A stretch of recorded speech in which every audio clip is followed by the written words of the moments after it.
बीड जिल्ह्यातल्या केज तालुक्यातल्या मस्साजोग गावचे सरपंच संतोष देशमुख यांची 9 डिसेंबरला हत्या झाली। अतिशय अमानवी आणि निर्घृण पद्धतीने ही हत्या झाल्यानंतर वाल्मिक कराड हे राज्याचे अन्न नागरी पुरवठा व ग्राहक संरक्षण मंत्री असणाऱ्या धनंजय मुंडेंचे अतिशय निकटवर्ती आहेत आणि त्यामुळे धनंजय मुंडेंनी राजीनामा द्यावा अशी मागणी जोर धरताना आपल्याला पाहायला मिळत होती।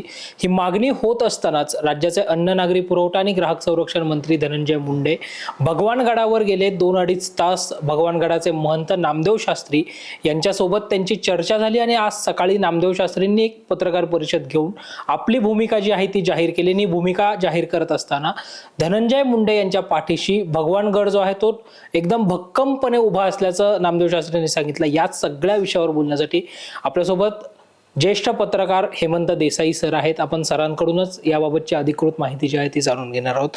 सर, धनंजय मुंडे 2-2.5 तास नामदेव शास्त्रींना भेटतात आणि त्यानंतर नामदेव शास्त्री थेटपणे भगवानगड धनंजय मुंडेंच्या पाठीशी आहे अशी भूमिका स्पष्ट करतात। उघड राजकारण चाललंय। म्हणजे धनंजय मुंडे यांनी वेगवेगळे फंडे वापरण्याचा प्रयत्न केला की आपला ह्याच्याशी काही संबंध नाही सरपंच यांच्याशी, आणि पहिलं वाक्य ते असं उच्चारतात की जे कोणी दोषी असतील त्यांना फाशी व्हावा। आता त्यामुळे तुमची सुटका होत नाही, त्यांना फाशी द्यायचं का नाही ते न्यायालय ठरवेल। त्यासाठी योग्य तो पुरावा तिथे सादर करावा लागेल आणि योग्य पुरावा जर न्यायव्यवस्थेपुढे सादर करायचा असेल तर पोलिसांवरती कुठल्याही प्रकारचं दडपण असता कामा नये, प्रशासकीय अधिकाऱ्यांवर कुठचंही दडपण असता कामा नये। म्हणूनच तपास पूर्ण होऊन केस आरोपपत्र दाखल होईपर्यंत आणि त्यानंतर खरं तर न्याय निवाडा होईपर्यंत धनंजय मुंडे यांनी बाजूला व्हायला पाहिजे अशी मागणी आहे। ती मागणी बाजूला ठेवून आता ते भगवानगडावरती गेले। त्याच्या अगोदर लक्ष्मण हाके नावाचं जे प्यादा आहे भाजपचं, त्या प्यादाला त्यांनी पुढे केलं। त्याच्यानंतर अनेक लोकांना त्यांनी अनेक प्रकारे असं वातावरण निर्माण करण्याचा प्रयत्न केला की आपण फार पुण्यवान ग्रस्त आहोत आणि याच्याशी आपला काही संबंध नाही। परंतु तरीसुद्धा 53 दिवस ते म्हणतात मीडिया ट्रायल आहे। मीडिया ट्रायल का झाली? मीडिया ट्रायल नाही आहे, मीडिया नवीन नवीन गोष्टी बाहेर आणते आणि मीडियापेक्षा खरं तर तृप्ती देसाई असतील, अंजली दामानी असतील, सुरुवातीला सुरेश धस यांनी या गोष्टी बाहेर आणल्या आणि त्या मीडियाने दाखवल्या। मीडियाने स्वतंत्रपणे या गोष्टी काही खणून काढल्या आहेत असं काही दिसत नाही। मीडिया ट्रायल वेगळ्या प्रकारची असते आणि मीडिया ट्रायलला मी तोंड देतोय म्हणजे मी कोणीतरी फार अतिशय पुण्यवान माणूस आहे आणि मला आरोपीच्या पिंजऱ्यात खेचलं जात आहे आणि म्हणून मला सहानुभूती हवी आहे असा एकूण आव किंवा असा पवित्रा धनंजय मुंडे यांचा आहे। आणि भगवानगड या पवित्र स्थानी गेल्यानंतर मला एक वेगळ्या व्हाईब्स मिळाल्या, वेगळं काहीतरी वातावरणात मी गेलो, मी वेगळ्या उन्मनी अवस्थेत गेलो असं करून एक भावनिक वातावरण निर्माण करण्याचा धनंजय मुंडे यांचा हा डाव आहे। पण तो डाव किंवा तो प्रयत्न यशस्वी होईल असं वाटत नाही, का धनंजय मुंडे हे कॅरेक्टर नेमकं काय आहे हे लोकांना आतापर्यंत माहिती आहे।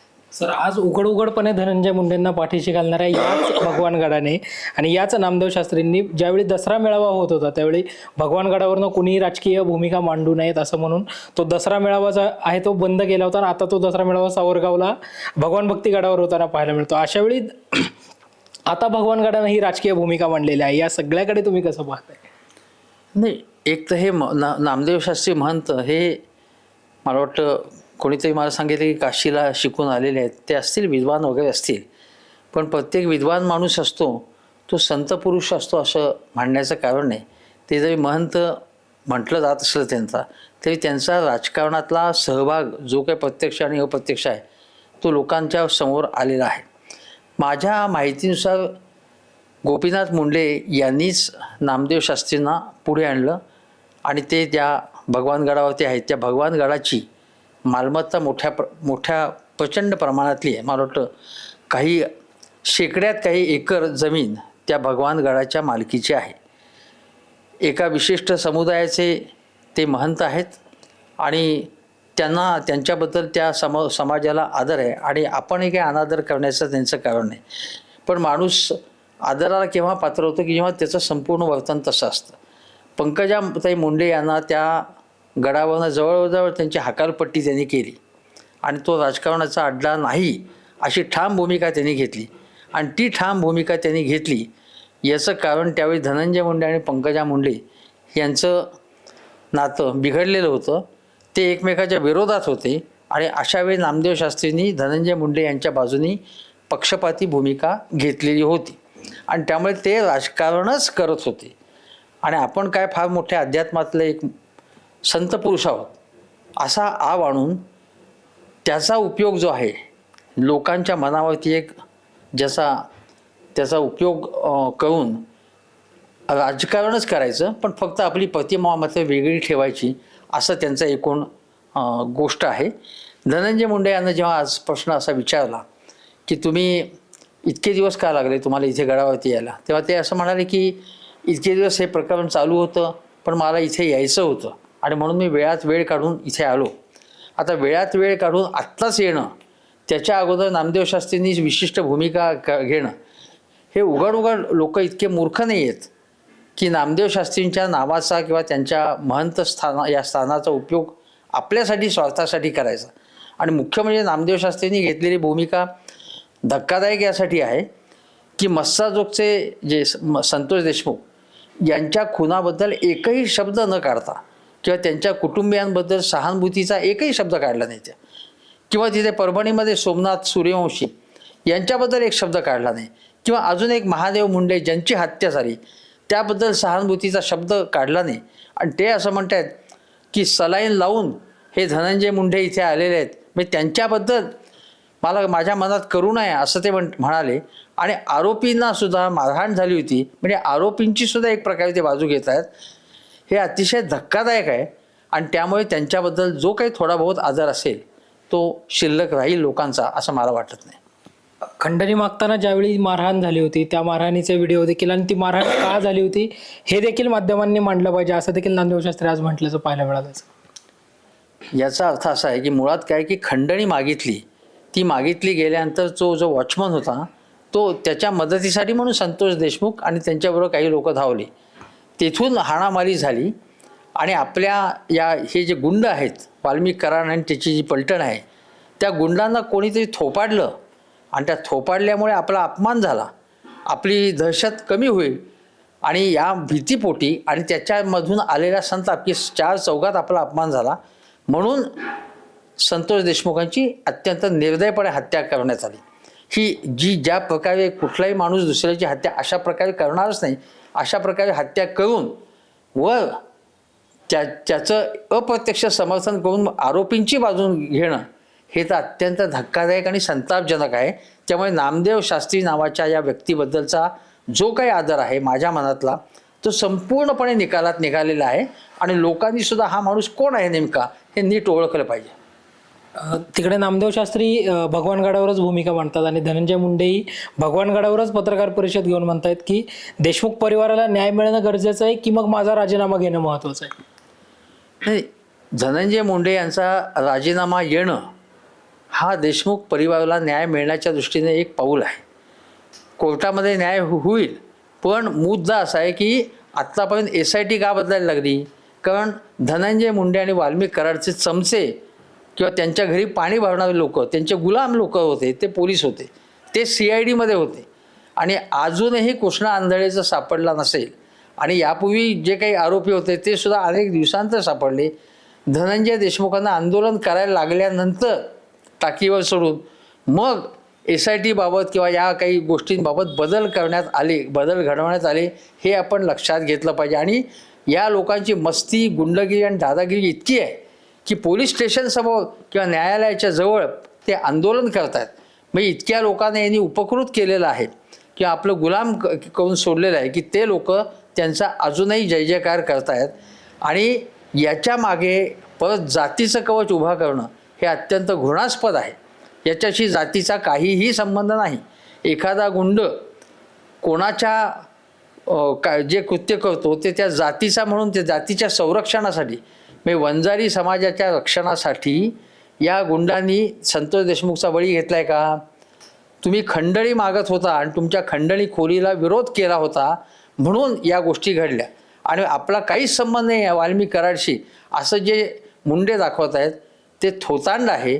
आणि त्याचे पुरावे, सज्जड पुरावे अजितदादा पवार यांच्याकडे अंजलीताई दामानी यांनी सादर केले, कारण त्या दोघांचं आर्थिक काय कनेक्शन आहे आणि त्याच्याशी म्हणजे धनंजय मुंडे, राजश्रीताई मुंडे म्हणजे धनंजय मुंडेंच्या पत्नी आणि वाल्मिक कराड यांचा संबंध कसा आहे, एका कंपनीतनं दुसऱ्या कंपनीत गुंतवणूक, त्याच्यामधनं जमिनीची खरेदी, हे सगळं प्रकरणं बाहेर आलेली आहेत.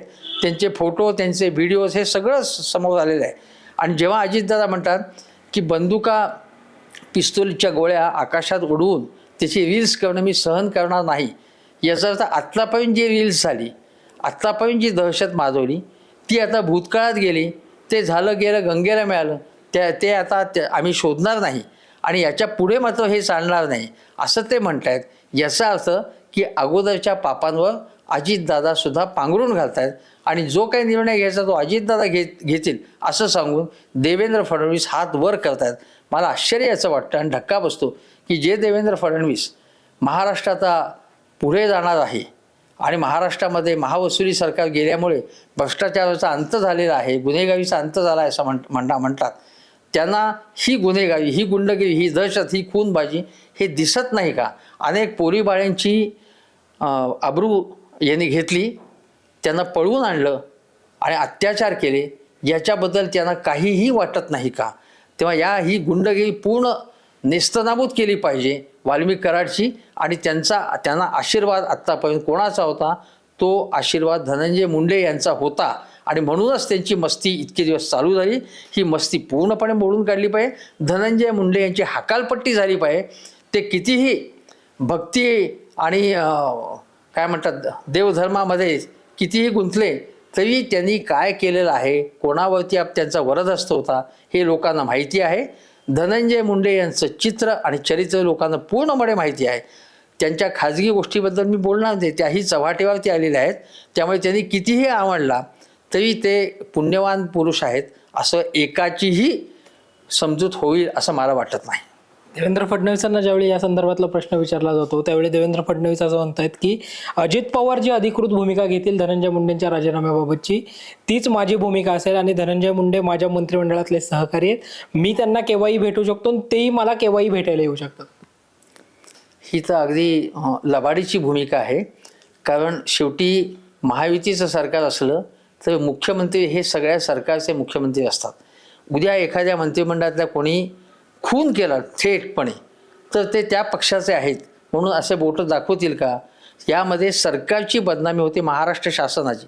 आणि महाराष्ट्र शासन हे देवेंद्र फडणवीसांच्या मालकीचं नाही, ते लोकांचं प्रतिनिधित्व करणारं सरकार आहे.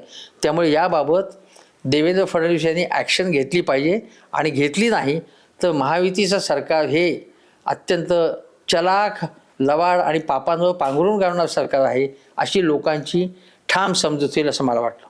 खूप खूप धन्यवाद सर, तुम्ही टॉप न्यूज मराठीशी बोललात. एकंदरीतच नामदेव शास्त्रींची भूमिका, त्यानंतर धनंजय मुंडेंच्या राजीनाम्याची होणारी मागणी, या सगळ्याच विषयावर आपण हेमंत देसाई सरांशी जो आहे तो संवाद साधलेला आहे आणि सरांनी आपल्या अगदी मनमोकळ्या नेहमीच्या खास शैलीमध्ये जे आहेत ती आपल्या सगळ्याच प्रश्नांना अगदी विस्तृत आणि मनमुराद उत्तरं दिल्याचं पाहायला मिळतंय. कॅमेरा पर्सन निलेश लोहारसह Sanket Deshpande, top news Marathi, Pune. Tours and travels विश्वातील एक विश्वसनीय नाव मँगो हॉलिडेज घेऊन आले आहेत धम्माल फॉरेन टूर्स खास तुमच्यासाठी. एक्झॉटिक युरोप 17 रात्री 18 दिवस, साऊथ आफ्रिकन सफारी 9 रात्री 10 दिवस, नॉर्दर्न लाईट्स 8 रात्री 9 दिवस, दुबई अबुधाबी 5 रात्री 6 दिवस, व्हिएतनाम कंबोडिया 8 रात्री 9 दिवस. तर आजच आपली सीट बुक करा आणि आपल्या फॉरेन टूर्स मेमोरेबल करा. मँगो हॉलिडेज म्हणजेच अविस्मरणीय सहलीचा अनुभव. मँगो हॉलिडेज, चौथा मजला, स्वोजस कॅपिटल अतिथी रेस्टॉरंटच्या वर, लॉ कॉलेज रस्ता, पुणे 4. संपर्क पुणे 83 839 505 किंवा 80 80 81 74 54. मुंबई 83 839 503 किंवा 96 53 18 74 78.